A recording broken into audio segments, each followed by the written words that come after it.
La Banque du Canada officiellement en mode panique. Avec les tarifs provenant des États-Unis, l'incertitude est palpable pour l'économie canadienne. Comment on va s'en sortir pour les prochains jours, les prochains mois? On en parle aujourd'hui. Moi, je trouve ça inquiétant, pour vrai, puis j'ai l'impression que, puis c'est peut-être ma mémoire qui me fait défaut, mais lors de la première administration de Donald Trump, il y avait quand même des tarifs de discuter un peu partout à travers le globe, puis jamais on a parlé de réponses monétaires ou d'aide financière vraiment importante, comme on a eu pendant la COVID, parce que la COVID n'était pas arrivée encore, fait que c'est pas quelque chose auquel qu'on pensait, mais on dirait que la COVID, ça a comme ouvert une porte de, si on vit une crise, si quelque chose va pas bien, ben regarde, on va juste baisser les taux d'intérêt, on va stimuler l'économie en fou, puis ça va mettre une patch sur le bobo, mais on finit par payer quand même les conséquences d'une politique monétaire comme ça. Tu sais, je pense que les 5 dernières années l'ont montré.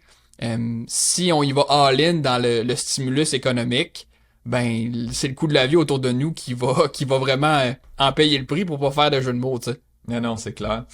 Là, c'est un gouvernement minoritaire qui est en place, là, les libéraux, mais là, je t'amène l'article que j'ai vu dernièrement, le NPD qui serait prêt à appuyer. Donc, ça pourrait vraiment prendre forme, là, cette aide-là du gouvernement. Puis j'ai comme l'impression qu'ils laisseront pas les tarifs aller sans aider la population. Non, parce que honnêtement, c'est payant politiquement aussi, là. Ouais. Tu sais, comme le citoyen moyen dira pas non à un chèque, là, si c'est ça que, si l'économie va trop mal, les tarifs vont trop mal, ils diront pas non à un chèque, mais nombreux vont se plaindre d'un coût de la vie plus élevé qui va suivre si le stimulus est vraiment important puis s'il est vraiment agressif, comme on a vu pendant la COVID. Puis je pense que c'est quelque chose que les gens comprennent pas encore, puis ça amène à parler de quoi que j'ai vu passer cette semaine aussi. De plus en plus, à chaque baisse de taux d'intérêt, on voit ces publications-là des membres du Parti libéral. C'est Elisabeth Brière qui l'a publié. On voit le branding, tu sais, on voit que ça a l'air vraiment d'une publication du Parti libéral. Ben oui. On nous dit la Banque du Canada coupe les taux d'intérêt de 25 points de base pour 3%.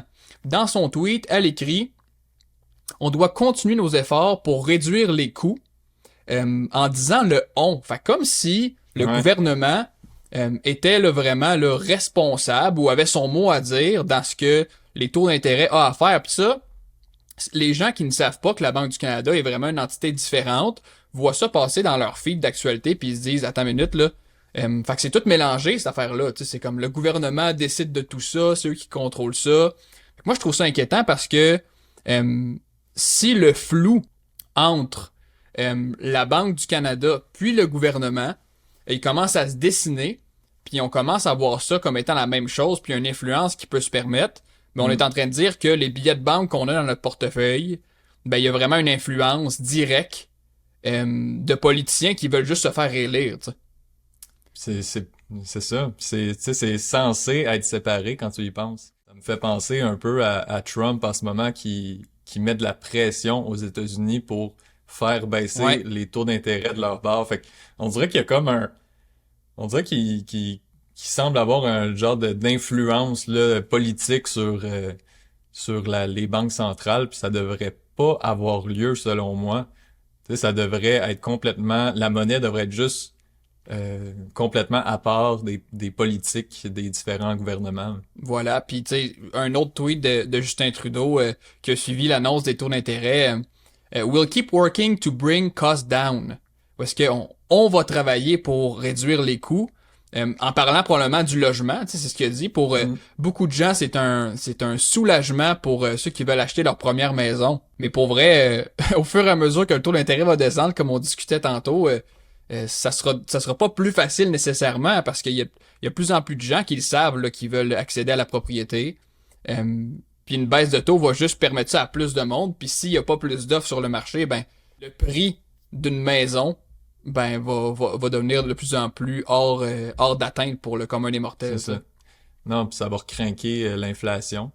Puis la baisse des taux d'intérêt aussi qu'on voit en ce moment au Canada, puis qui pourrait se poursuivre en cas de récession, tu sais, on l'oublie, mais ça amène un écart avec le dollar américain. Là, en ce moment, notre dollar canadien vaut presque plus rien par rapport au dollar américain. Puis ça fait que, tu sais, pour acheter des produits à l'étranger, ça coûte de plus en plus cher vu que notre monnaie vaut moins. Puis ça, c'est un facteur pour l'inflation aussi. Ça nous coûte plus cher pour importer des produits. Ça va juste être moins bon pour notre inflation. Puis ça m'a fait penser en préparation pour le podcast Mhm. c'est quand que c'est arrivé ça dans l'histoire que notre dollar canadien valait plus que le dollar américain.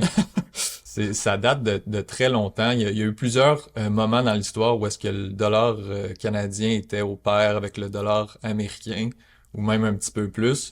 Mais ça, je trouve que c'est vraiment frappant parce que c'est pendant que le dollar canadien était backé par l'or, comme le OK. dollar américain, donc était soutenu par de l'or.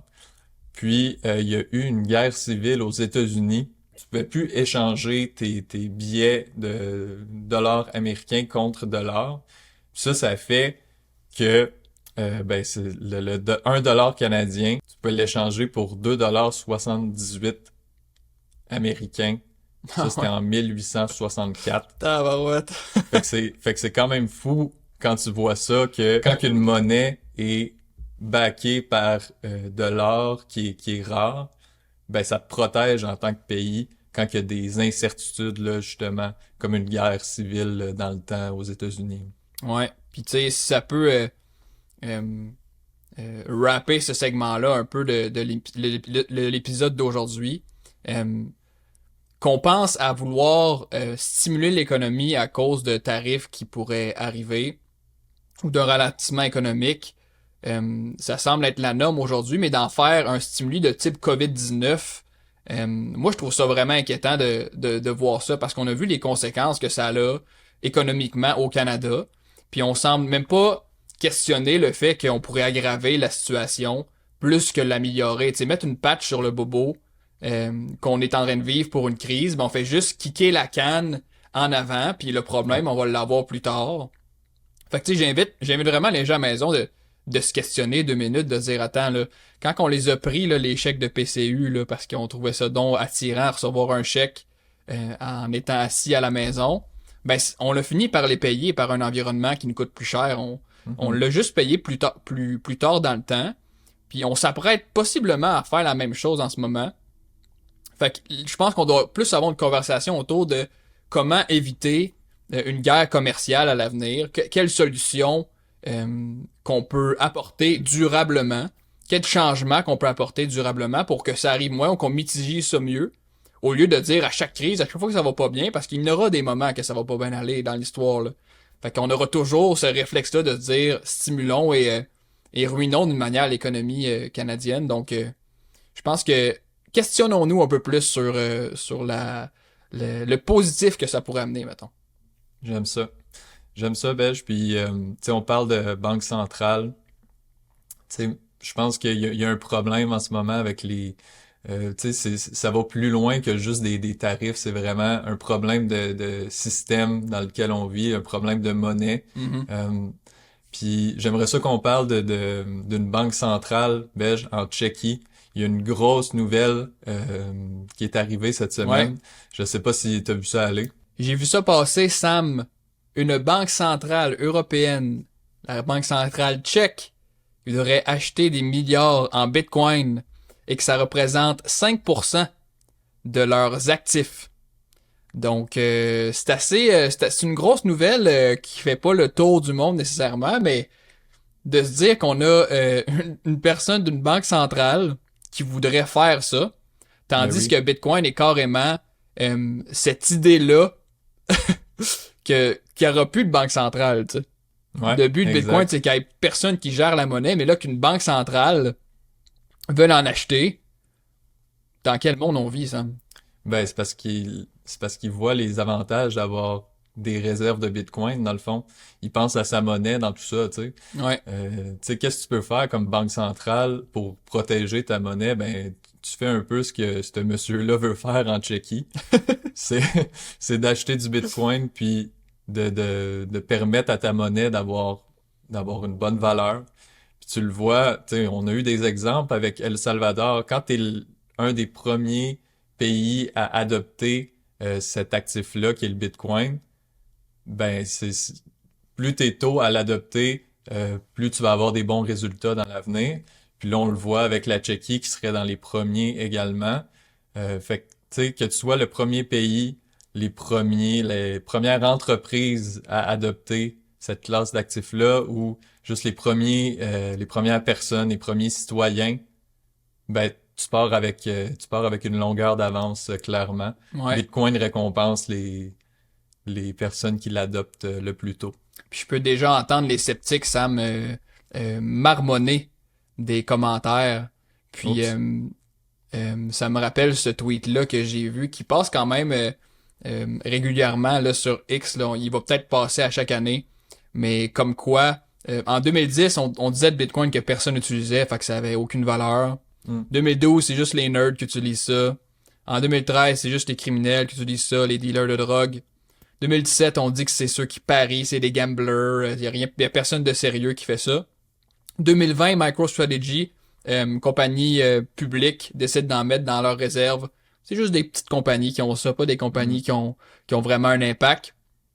2021, El Salvador, c'est juste des petits pays qui ont ça. El Salvador, maintenant, la Tchéquie veut peut-être en mettre sur leur réserve pour la Banque centrale. 2025, on a les FNB, mais tu sais, il y en a juste une dizaine là, qui offrent des FNB, là, fait que rien de ben intéressant, mais on voit quand même la trajectoire, où est-ce que ça commence petit, mais on commence à dire qu'il y a des banques centrales qui veulent en mettre dans leurs réserves.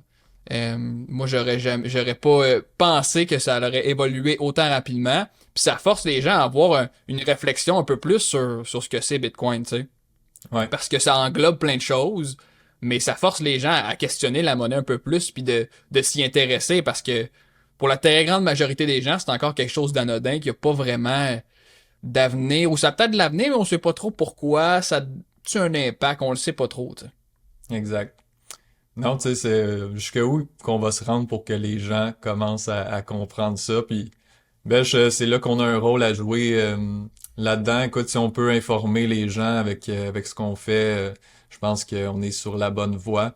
Absolument. Si jamais les gens trouvent que ça leur donne un peu de valeur ce qu'on fait, n'hésitez pas. Bien Abonnez-vous.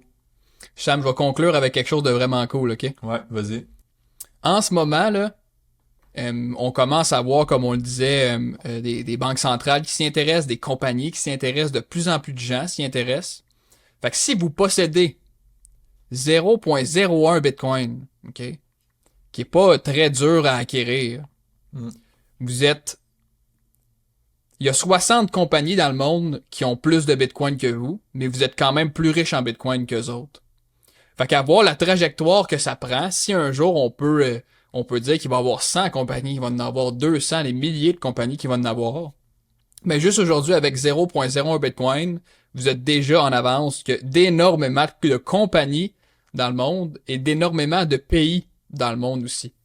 Fait que c'est de le voir en perspective. Les gens souvent pensent qu'ils sont trop tard au Bitcoin, que le bateau a passé puis il faut acheter une autre crypto parce que Bitcoin, il n'y a rien à faire avec ça. Mais comment les choses se dessinent, ça en prend pas grand-chose pour être plus riche en Bitcoin que beaucoup de très gros acteurs économiques dans le monde. T'sais. Fait que pensez à ça, gang. C'est fou, ça te met en perspective à quel point on est tôt dans ce mouvement technologique-là qui est Bitcoin. Si ça nous fait pas réaliser à quel point on est tôt, je sais pas qu'est-ce qui va être là, mais en tout cas. En tout cas. En tout cas, on finit là-dessus. Ce qui a été dit, puis laissez-nous savoir dans les commentaires justement comment vous voyez l'économie canadienne se dessiner pour la prochaine année. Est-ce que c'est positif, négatif? Est-ce que l'inflation va revenir? À voir. Mais une chose est sûre, personne ne peut imprimer du Bitcoin. Personne ne peut décider d'une politique monétaire auprès de Bitcoin. Absolument. Amen. Amen.